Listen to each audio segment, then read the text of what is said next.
자, 2단원에서 배우는 건 뭐냐면 원자를 구성하는 입자에 대한 걸 먼저 배워요. 여러분들 원자라고 하는 거는 핵과 전자로 구성이 됩니다. 그리고 이 핵 속에는 양성자와 중성자가 들어있어요. 그리고 양성자, 중성자를 쪼개면 쿼크까지 가는데 그거는 통합과학이나 물리에서 하는 거야. 화학에서는 거기까지 안 가고 어디까지만 양성자, 중성자까지만 가면 돼요. 우리가 이제 원소기호 표시를 할 건데 앞에서 했었어요. 예를 들어서 원소기호에 표시하는 방법, 뭐 염소가 이렇게 있고 얘가 17이 있고 35짜리가 있고 염소가 있는데 17짜리와 37짜리가 있었죠. 그럼 여기서 여러분들 밑에다가 17 쓰는 거 뭐라고요? 이거 원자 번호가 될 거고, 이 원자 번호는 양성자의 개수하고 똑같고, 원자는 전기적으로 중성이야. 이온이라는 말이 나오면 중성이 아니지만 원자일 때는 전기적 중성이기 때문에 여기서는 전자의 개수까지 똑같아야 돼요. 알겠지요? 그리고 위에 37이라고 하는 이거는 질량수죠. 우리 일반적으로 이 질량수를 원자량이라고 놓는 경우가 많아요. 그래서 문제 풀다 보면 이제 절대적인 건 아니다 보니까 문제 풀 때 이걸 써먹을 거면 단 질량수를 원자량으로 가정한다라고 주어줘요. 그래서 얘는 질량수고 양성자의 개수하고 중성자의 개수를 더해요.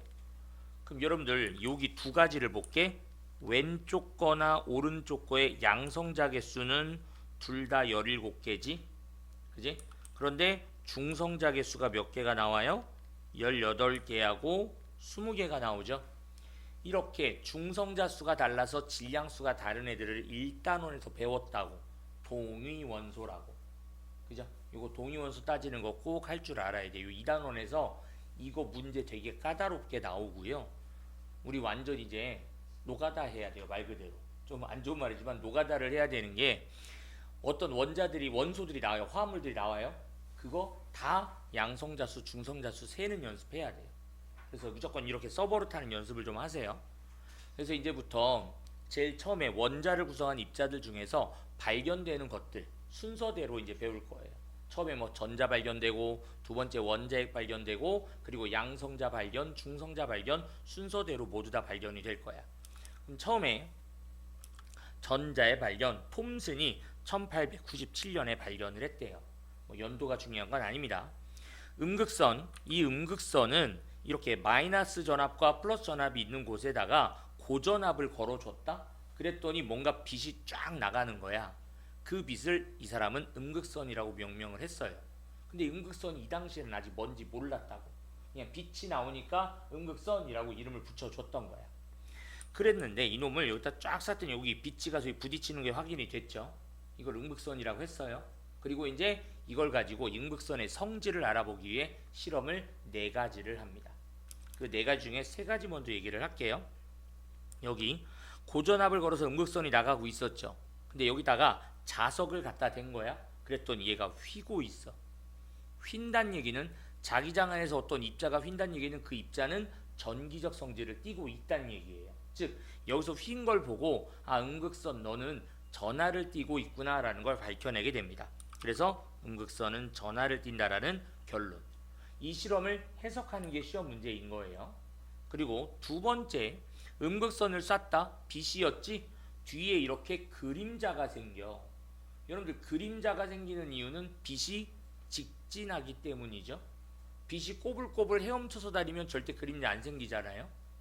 그죠? 그래서 그림자는 어때요? 우리 몸통을 통과 못하니까 빛과 우리 몸통 반대쪽에 생기잖아.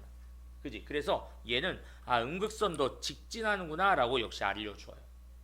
그리고 마지막은 바람개비를 놓고 음극선을 쐈더니 바람개비가 휙휙 돌아가요.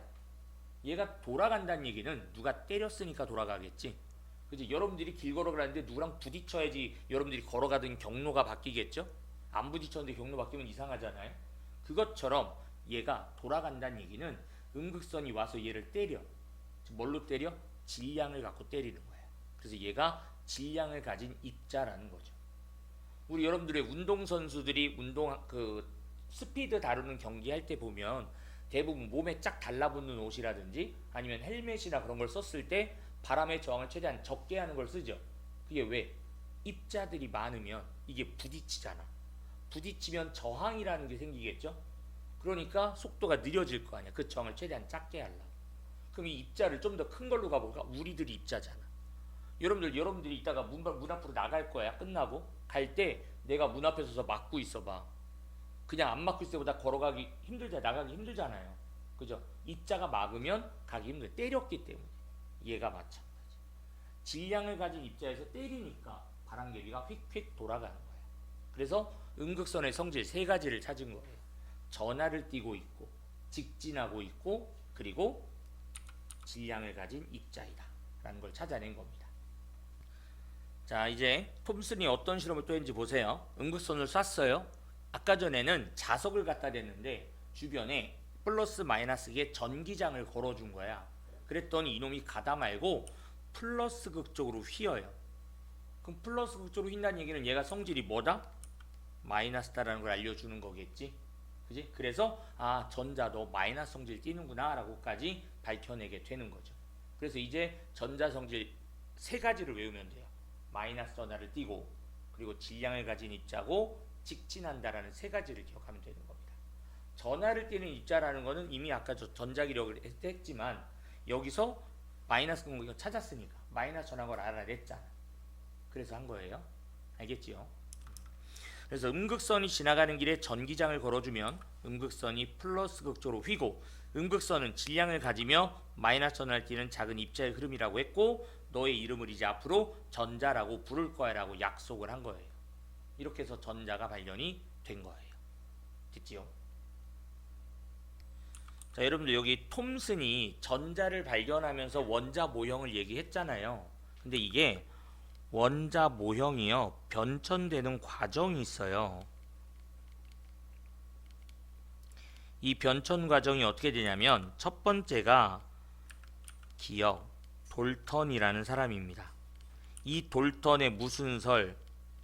원자설이라고 들어봤지? 물질은 더 이상 쪼갤 수 없는 원자로 구성된다예요. 그럼 이거 잘못된 이론이죠? 여러분들 좀 전에 원자를 쪼개서 핵과 전자로 쪼갰고 양성자, 중성자까지 쪼갰잖아. 계속 쪼개지죠. 그러니까 잘못된 이론이에요. 같은 종류의 원자는 질량과 모양, 크기 다 똑같대요. 그런데 동위원소 배웠잖아? 질량이 다른 것도 있죠? 잘못된 이론이죠. 또 새로 생겨나거나 없어지지 않는다라고 원자설을 주장을 했거든요. 그런데 여러분들 핵융합으로 새로운 물질이 만들어지고요, 핵 분열로 있던 게 쪼개져요. 그러니까 이것도 잘못됐죠. 그럼 마지막 하나 남았어요. 화학 반응 시 일정한 정수비의 원자수대로 일정한 비율로 반응을 한다야. 그거는 맞아요. 그러니까 돌턴이 네 가지를 주장했는데 원자설을 하면서 세 가지가 뻥이에요. 그 당시에는 몰랐던 거고 나중에 밝혀서 이건 잘못된 이론이라는 걸 수정을 하는 거죠. 이게 돌턴의 원자설이 원자 모형의 첫 번째고, 그 다음 두 번째가 톰슨입니다. 톰슨은 원래는 정확한 명칭은 푸딩 모형이라고 불러줘요. 푸딩 모형이 뭐냐면 플러스 전하를 띠는 원자에 전자가 이렇게 박혀 있다예요. 움직이는 게 아니라. 여러분들 푸딩이 뭔지 알잖아요. 우리나라가 좀 푸딩하고 좀 안 친해서 그렇긴 해. 간접 광고하면 칩촉 과자 알죠? 과자에 초코 박혀 있는 거 알잖아요. 그죠? 그거라고 생각하시면 돼요. 초코가 전자야. 근데 여러분들이 만약에 그 칩촉을 가방에다 넣고 학교 늦어서 연락에 뛰어갔어. 그랬더니 칩촉에 있는 초코가 여기저기 이동돼 있나요? 아니죠. 부셔졌을지는 몰라도 이동하진 않아요. 그죠? 그 이유가 전자는 이동하지 않아요. 여기서 그거 알아두시고요. 세 번째 디귿. 이번에는 러더퍼드라는 사람이요, 얘는 뭐를 발견하냐면 핵을 발견합니다. 그래서 이 사람 거는 뭐 무슨 모형이라고 이름은 안 하는데 핵을 발견해서 가운데 핵이 있어요. 그 주변에 전자가 돌아다녀. 마구 돌아다녀. 그런데 이 전자가요, 일정한 궤도나 방향성 없이 그냥 막 돌아다녀요. 그럼 무슨 문제점이 생길 수 있을까? 이 핵은 플러스거든요. 핵이. 그러면 마이너스가 플러스 근처를 지나다가 인력에 의해서 끌려갈 수 있겠지. 그럼 전자가 소멸할 수 있잖아. 그럼 물질이 달라지겠죠. 그런 문제점을 갖고 있었어요. 그래서 그거를 보완하려고 뒤에 리을 목적어 친구예요. 여러분들 영어 시간에 배우잖아. 국어 시간에 잘 안 배우고 목적어 친구. 왜 여러분들도 그런 거 배우나? 1형식, 2형식, 3형식 그런 거 배워요? 영어에서? 아, 배워요? 야, 들을게요. 30년 전에도 배운 걸 지금도 배워요? 아, 뭐 잘못됐네. 교육과정이 좀 바뀌어야지. 그래서 목적어 친구가 무조건 하나 있잖아요. 보어라는 놈이 주장을 해요. 보어. 얘가 주장한 거는 궤도 운동입니다. 이거를 보완하기 위한 거잖아. 그래서 어떻게 했냐면 핵이 있어요. 주변에 전자가 들어가는 이렇게 전자 껍질이 있는 거예요. 그리고 이 전자 껍질은 바깥쪽으로 나갈수록 에너지 준위 값이 커집니다. 그리고 전자는 이 궤도 안에서만 왔다 갔다 돌아다닐 거란 얘기예요. 그럼 여기 껍질 사이 있죠. 여기는 전자가 존재할 수 없는 영역이라고 합니다. 그래서 이걸 얘기할 때 보어의 그 배치를 얘기하면은 전자는 불연속적으로 배치된다라는 표현을 쓰는 거예요. 연속이 아니라. 오케이? 그리고 이제 이것도 문제가 있어. 보어 거는 수소 원자의 스펙트럼은 완벽하게 설명을 해요. 그런데 헬륨부터 전자가 2개 이상이 되잖아. 그때부터는 다양한 스펙트럼을 얘가 설명을 못해. 그래서 그거를 보완하려고 마지막 단계 요새 우리가 사용하는 미음, 이거 현대과학이라고 하는데요. 이 현대과학을 주장한 사람이 보른이라는 사람이에요. 보른인데 이게 이름으로 시험지에 나오진 않아. 알겠지? 이름은 중요한 게 이게 보른은 중요하지 않아. 얘네들은 중요해. 보어, 러더퍼드, 톰슨은 중요해. 돌턴 안 중요해. 돌 들고 뒤돌아서서 이름 적어갖고 돌턴 된 애가 뭘 중요하겠어? 하나도 안 중요해. 얘가 중요한 거야. 요놈하고 요놈 현대과학. 그러니까 여기서 시험지에 나오는 거 보어, 현대과학, 그 다음에 이것 잘 안 나와. 얘가 얘 2개야. 그럼 이제 현대과학은 뭐냐면 얘는 확률 분포라고 해요. 확률 분포는 뭐냐면 핵이 있죠? 그 주변에 전자 구름이라는 걸 이렇게 표현을 해요. 그럼 이 전자 구름을 점으로 막 찍었다고 한다면 그 색깔이 진한 곳에서 전자가 발견될 확률이 높고 색이 옅은 곳은 전자가 발견될 확률이 낮다라고 얘기하는 거야. 근데 딱 이렇게 전자 여기 있네라고 얘기를 못 한다고요. 그 못하는 이유가 전자의 속도가 거의 빛의 속력과 가까워요. 그럼 너무 빠르잖아. 여러분들 빛은 1초에 30만 킬로미터를 가요. 지구를 약 6바퀴 반을 도는 속도예요. 그럼 여러분들한테 내가 야 전자 여기서 한순간 얘는 빛의 속도로 슝 돌면 지구를 6바퀴째 돌고 있잖아. 그걸 어디 있다고 얘기할 수 있을까? 어디 있다라고 딱 얘기를 못 하겠지, 그지? 그래서 여기 있을 확률이 높다라고 하는 확률로 얘기를 하는 거예요. 그래서 그 확률을 우리는 오비탈이라고 나중에 명명합니다. 그래서 나중에 2단원에서 이 오비탈에 대한 걸 다 자세히 배울 거야. 그럼 이제 여기 봐봐. 톰슨의 원자 모형은 전기적으로 중성인 원자의 높은 전압을 걸어주었을 때 음극성과 같은 마이너스 전하를 띠는 전자의 흐름이 생기려면 플러스 전하를 띠는 부분이 존재해야 되고, 톰슨은 전체적으로 플러스 전하를 띠는 원자에 마이너스 전자가 박혀 있다라고 해 있어요. 근데 여기서는 화학 시간에는 있잖아. 띄엄띄엄 박혀 있다고 배운다. 이걸 물리로 가면 전자가 규칙적으로 박혀 있다라고 또 바뀌어서 배워요. 그러니까 이게 배우는 내용이 똑같지만 과목별로 조금씩은 달라요. 표현하는 방식은. 자, 러더퍼드는 원자 핵을 발견하는데 아까 발견한 거와 한 15년 정도 차이 나네요. 그죠? 꽤 시간이 많이 흘렀어요. 러더퍼드의 알파 입자 산란 실험인데 여러분들 여기서 이거를 이해하려면 이 알파 입자의 성질을 알고 있어야 돼요. 이거 성질 모르고 이거 해석하려고 그러면 잘 해석이 안 돼요. 알파 입자는요, 방사선의 한 종류면서 얘는 플러스 성질을 띄어요. 전하가 플러스입니다. 그리고 또 뭐도 있냐면 질량이 매우 커요. 그래서 이 알파선을 계속 두들겨 맞잖아요. 잘못하면 암에 걸릴 수도 있어요. 여러분 우리 알파선, 베타선, 감마선이 있거든요. 감마선이 방사선의 일종으로서 이거 물리 시간에 배웠던 거야. 감마선은 암을 치료하는 데도 쓰이지만 감마선의 일정 농도 이상 노출이 되면 암이 유발되기도 하거든요. 근데 감마선은 방사선 중에 질량이 제일 작아요. 그런데 이 알파선은 질량이 드럽게 크다고. 이거는 왠지 스쳐도 안 걸릴 것 같아. 그 정도로 무서운 놈이야. 알겠지? 이 성질 두 가지를 꼭 기억해줘. 플러스 하나를 띄고 질량이 매우 커. 그럼 여러분들 질량 크면 어떻게 될까? 왜 이거 트럭이라고 생각해. 덤프 트럭이 앞에 작은 소형차들만 있는 거야? 그럼 얘가 밀고 가면 어떻게 되죠? 소형차들 다 찌그러지고 난리 나겠죠. 근데 덤프 트럭도 누구 앞에선 깨갱이야? 탱크 앞에선 깨갱이야. 탱크는 또 끝내주잖아. 그것처럼 싹 다 밀고 지나갈 수 있거든. 그럼 알파 입자가 웬만한 데 지나가면 얘가 다 뚫고 그냥 지나가. 질량이 크니까. 그런데 러더퍼드가 이 실험을 한 결과 자꾸 여기서 부딪혀가지고 이렇게 튕겨나가거나 휘어지는 게 보이는 거야. 그러면 휘어졌다는 얘기는 얘랑 부딪히려고 할 때 꺾였다는 얘기거든. 그러면 같은 극끼리 만나서 청력에 의해서 꺾인 거야. 경로가. 그럼 그 얘기는 무슨 얘기예요? 플러스란 얘기지. 뭔가 발견된 입자가. 그래서 원자핵이 플러스 입자이고 또 얘가 와서 부딪힌 다음에 꺾여. 알파 입자를 튕겨냈어. 그러려면 이놈은 질량이 어때야 돼? 아까 트럭과 탱크 수준이겠죠? 탱크랑 부딪힌 거야. 그럼 꼼짝도 안 하겠지.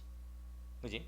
여러분들 왜 그 우리나라도 저쪽 어디 북쪽 가까운데 휴전선 비슷한 데 가잖아요. 거기에 보면은 뭐가 설치되어 있냐면 탱크가 밀고 내려오는 걸 막아주는 구조물들이 좀 설치가 되어 있어요. 부분에. 왜냐면 탱크도 거기 부딪히면 넘어서지 못한다는 얘기야. 그 정도로 단단하게 만들어 놔. 그럼 거기에 자동차 부딪히면 자동차는 작살나겠죠. 탱크도 못 넘어오는 판에.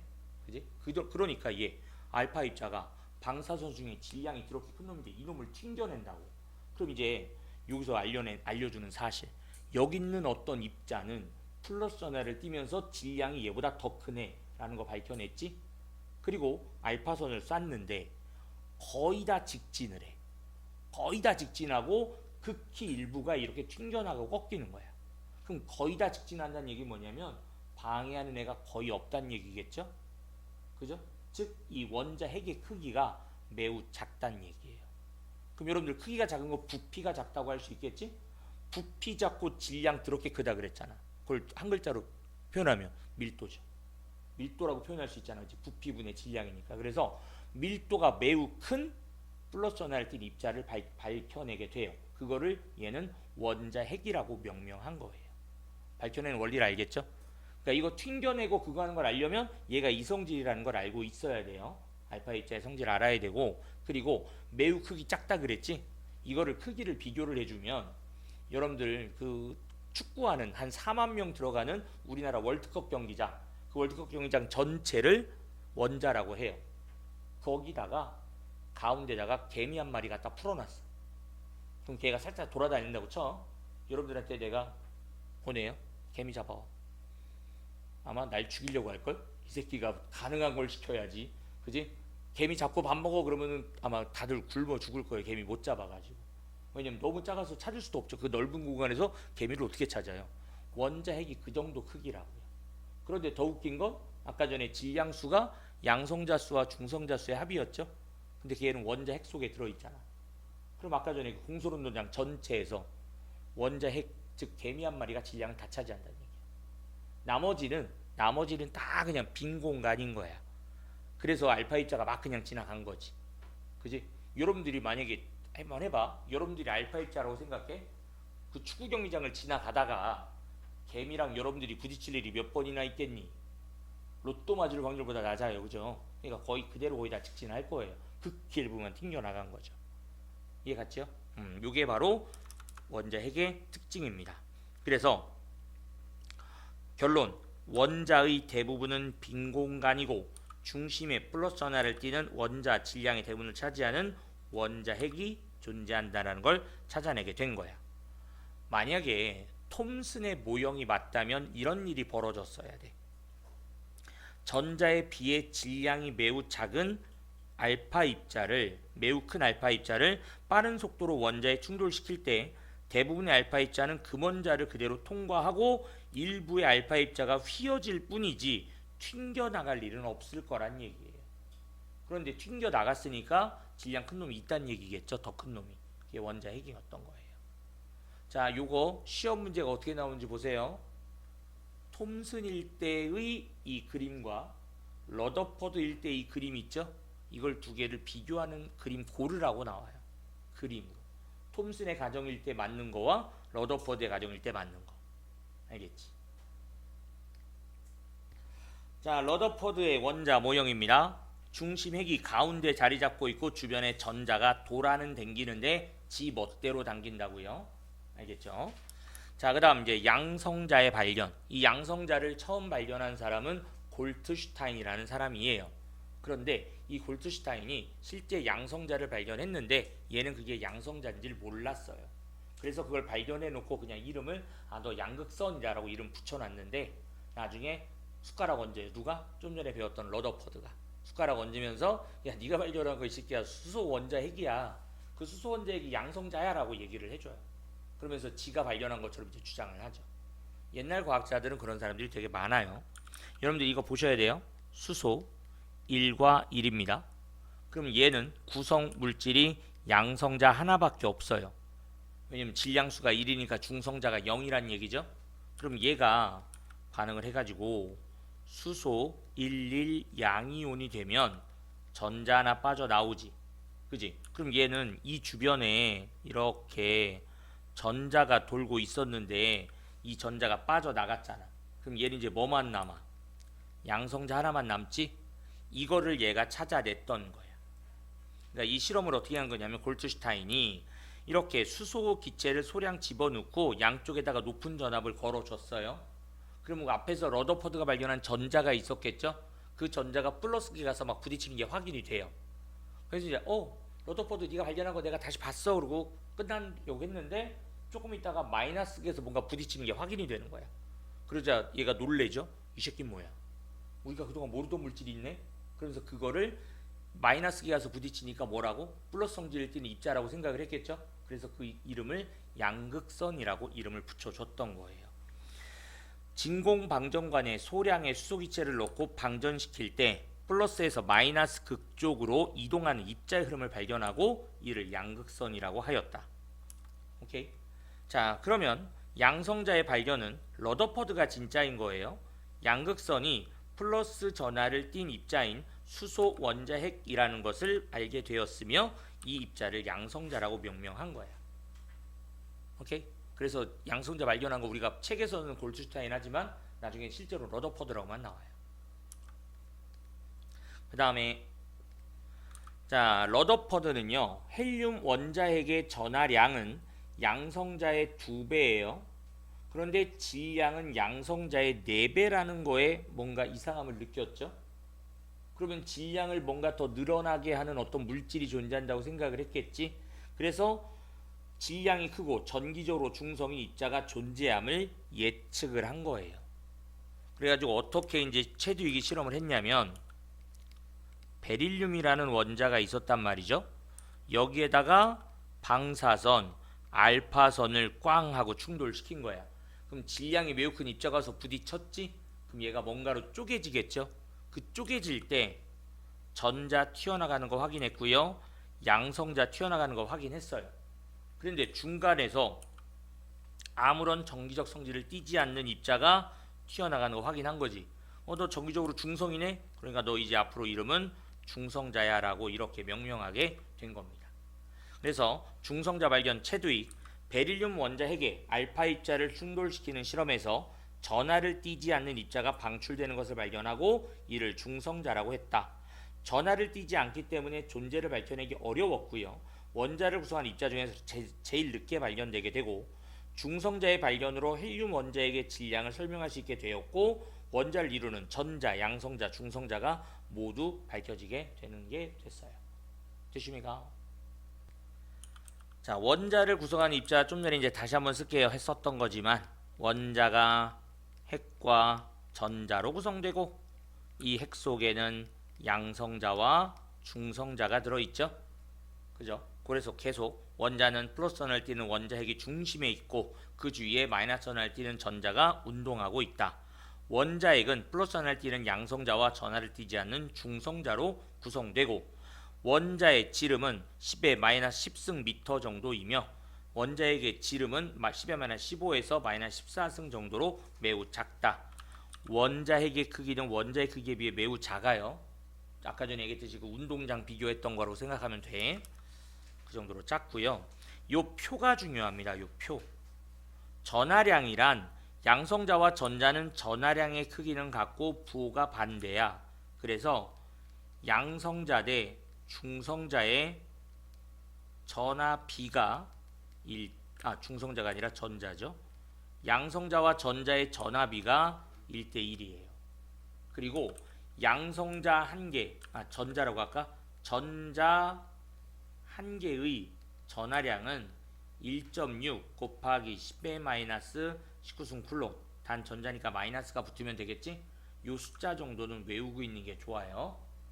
양성자면 그냥 1.6 곱하기 10의 마이너스 19승 쿨롱이고 이 단위는 쿨롱이야. 전하의 단위 쿨롱. 이렇게 불러주면 돼. 그리고 질량은 양성자와 중성자의 질량은 비슷하다. 이거는 질량비가 양성자 대 중성자가 1대 1이야. 아까 전에 왜 원자 질량수 따질 때 전자수는 더해주지 않았지. 그 이유가 전자의 질량은 양성자 한 개에 1837분의 1배야. 그러면 이 전자 1837개 더해줘. 다 모아야지 양성자 한 개밖에 안 된다고. 그럼 그거 질량이 너무 작잖아. 그래서 전자의 질량은 무시하는 거예요. 여러분들이 삭발하고 가서 몸무게 된다고 나 몸무게 줄었다 그러면 뭐가 차이가 나겠냐고요. 안 나는 거죠. 그죠? 아무 상관없어요. 그 정도로 무시할 만큼 작습니다. 그래서 여기 전하의 비가 1대 1이라는 거, 질량의 비가 1대 1이라는 거, 1837분의 1배라는 거 보이죠? 그죠? 이렇게 숫자까지 기억해 주면 좋아요. 원자는 Z 원자 번호 양성자수 전자수와 같다 그랬죠?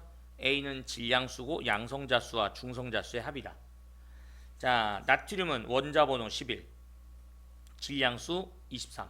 그럼 중성자가 12개라는 거 알 수 있겠지? 전자는 11개 있다는 거 알 수 있고 바로.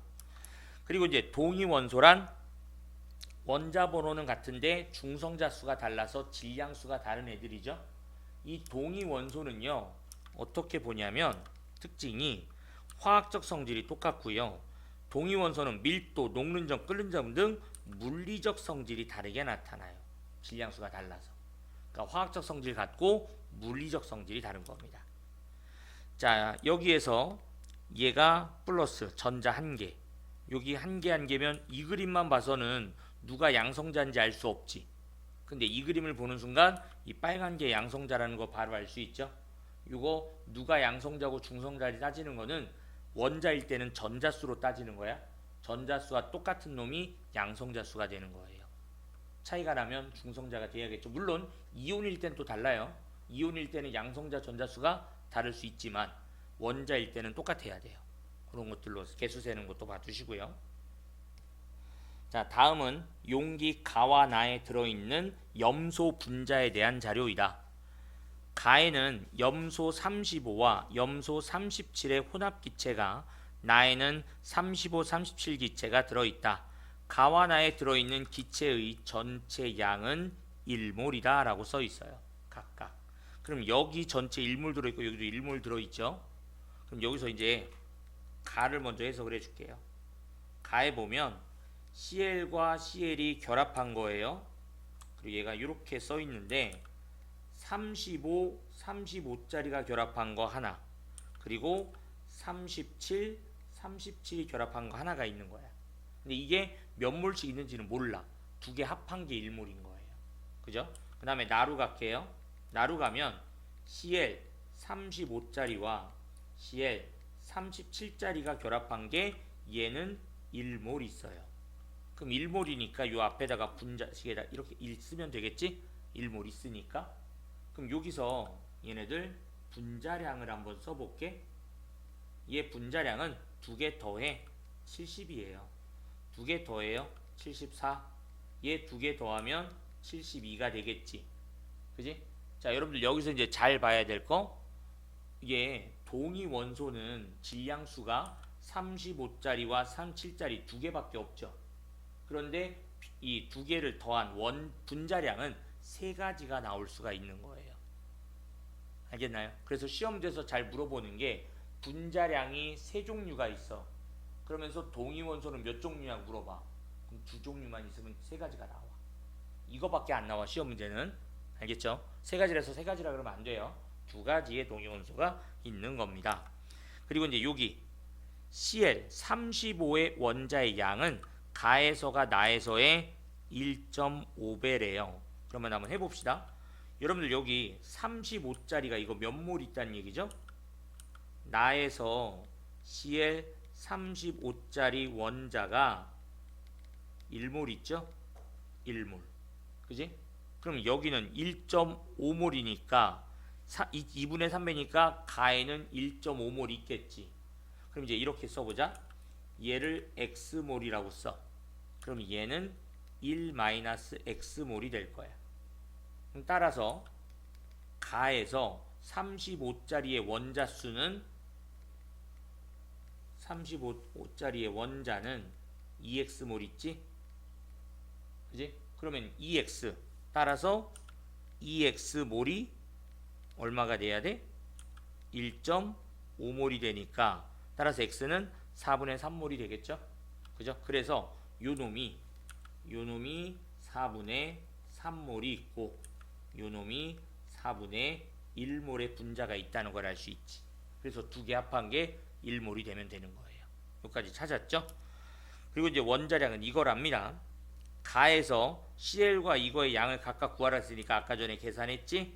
4분의 3몰과 4분의 1몰 계산했고, 가와 나에서 기체 질량비를 계산하는데 얘는 어떻게 하냐면 Cl2 35짜리와 Cl2 37짜리 가 나눠서 나루 가면 Cl 35와 Cl 37짜리인데 얘 1몰이란 얘기는 이 아까 전에 분자량 72라 그랬잖아.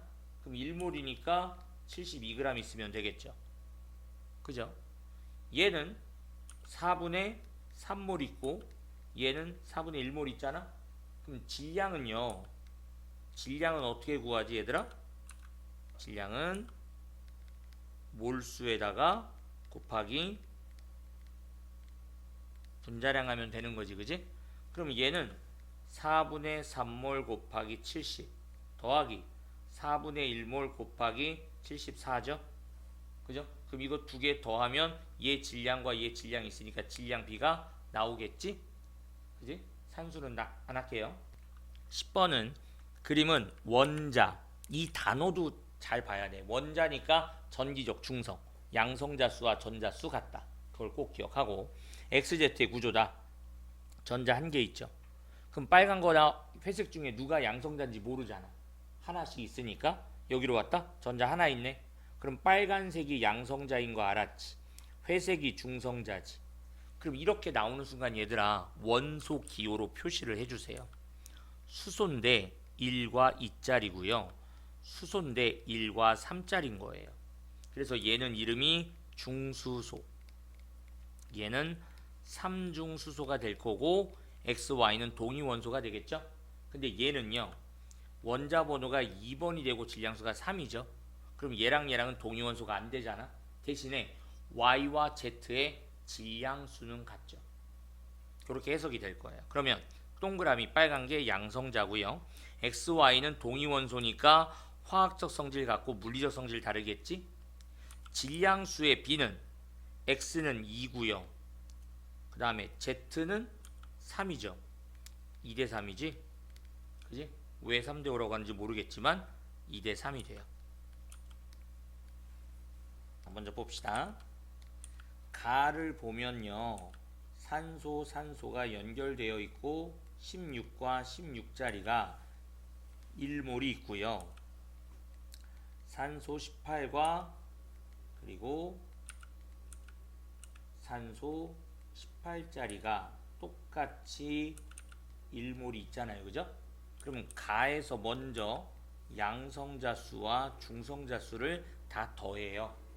그럼 여기는 8, 8, 8, 8이니까 양성자 수가 8개, 8개, 8개, 8개. 중성자 수가 8개, 8개, 10개, 10개죠? 그럼 여기 다 더하면 32, 여기는 다 더하면 36이죠. 그죠? 이렇게 해서 가는 되게 쉽게 찾아져요. 그런데 이제 여기가 문제가 되겠지. 개수 세기가 귀찮아지잖아. 이제 나루 가보면 C55인데 12, 16, 16자리가 있고 C55에 14, 18, 18자리가 이렇게 있으면서 개수 세기 좋게 이렇게 옆으로 갖다 놓을게요. 그리고 얘는 2몰 있고 얘는 1몰 있잖아. 그럼 이제 여기 6, 8, 8, 6, 8, 8은 똑같지?